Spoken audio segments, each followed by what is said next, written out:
The US auto industry just made a surprising move, one that completely flips the narrative we've heard for years. For more than a decade, the message was clear. The future is electric, full stop. But suddenly, something very different is happening behind the scenes. Automakers across America are tapping the brakes on pure EV production, while stepping hard on the gas for hybrid models. It's a shift almost nobody predicted, and it reveals a major reality check inside the industry. So why is this happening? Why are US car makers slowing down EV production, yet accelerating hybrid development at the fastest pace in years? To understand the switch, it helps to start with demand. Car companies expected EV sales to skyrocket year after year, but something changed, and not quietly. Growth didn't stop, but it slowed significantly. Instead of doubling, EV sales started leveling off. Instead of long waitlists, dealerships began stacking up unsold EV inventory. It wasn't because Americans suddenly disliked electric cars. The issue was much more practical. EV ownership still doesn't feel accessible to the average driver. The first major factor behind the pivot is price. Even with discounts, most EVs still sit above $45,000, some much higher. Americans want electric cars, but they also want affordability, and that gap hasn't closed fast enough. Hybrids, meanwhile, fit perfectly in the middle. They offer massive fuel savings without the sticker shock. A hybrid SUV can cost thousands less than a comparable EV, and that difference matters for families trying to stretch a budget. The second factor is charging infrastructure. A lot of Americans simply can't charge at home. Renters, apartment dwellers, people in older neighborhoods, towns with no public chargers, regions with slow electrical upgrades. You can't convince someone to buy an EV if they have nowhere to plug it in. Hybrids dodge that problem entirely. Drivers get electric benefits without needing any new infrastructure. No chargers, no range anxiety, no planning around plugs, just fuel efficiency that feels like an electric assist when you need it. The third factor comes from the factory floor itself. Automakers invested billions into EV production, battery plants, new platforms, new supply chains. But reality hit hard. Scaling EV manufacturing takes time, specialized materials, stable supply chains, and enormous power demands. Hybrid systems? They're easier to build. They use existing parts, existing platforms, and existing factories. They can be ramped up quickly without redesigning everything from scratch.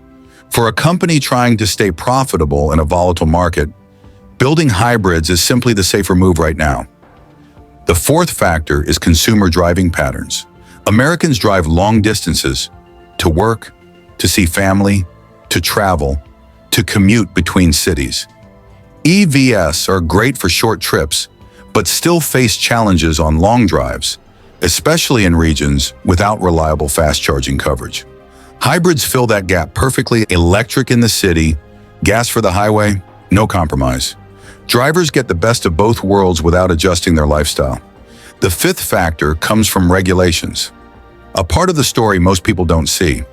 The US government is pushing cleaner transportation aggressively, but the rules don't demand full electrification overnight.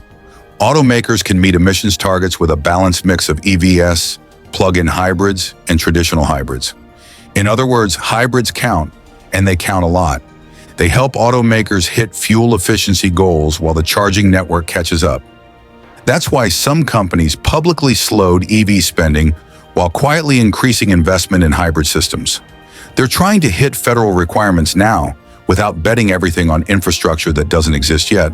The sixth factor is battery materials.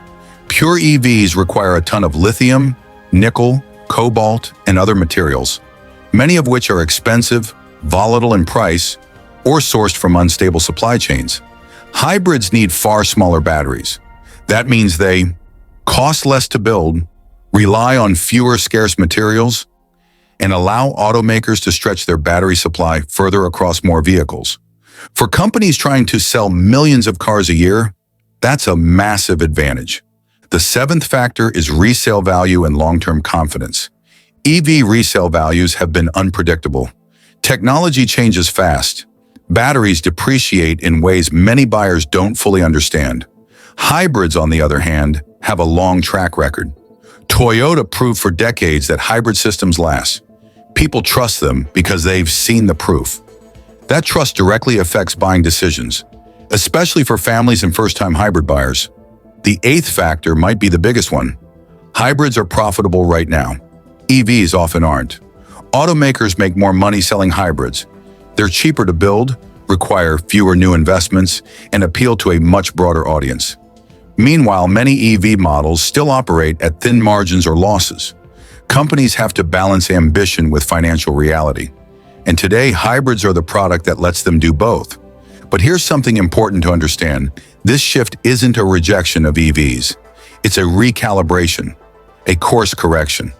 Automakers still believe electric cars are the future. They still plan to build battery factories, expand EV lineups, and eventually electrify most of their fleets. What's changing is the timeline. EV adoption is slowing down from instant revolution to steady transition. Hybrids are stepping in to bridge the gap. So what does this mean for American drivers? It means the next 5 to 7 years will likely be a hybrid boom. More hybrid SUVs, hybrid pickups, hybrid sports cars, and hybrid sedans. More affordable options, better fuel savings, less pressure to switch to full electric before you're ready. It also means EVs won't disappear, but they'll evolve more slowly, with better technology and more charging support by the time mass adoption is truly possible. In the long run, both paths converge. Hybrids will lead the way in the near future. EVs will take over once infrastructure, price, and reliability catch up. For now, U.S. car makers are choosing the path that fits reality, not rhetoric. Americans want cleaner cars, but they want them to fit their budgets, their driving habits, and their daily lives. And hybrids, at this moment in time, are the solution that checks all those boxes.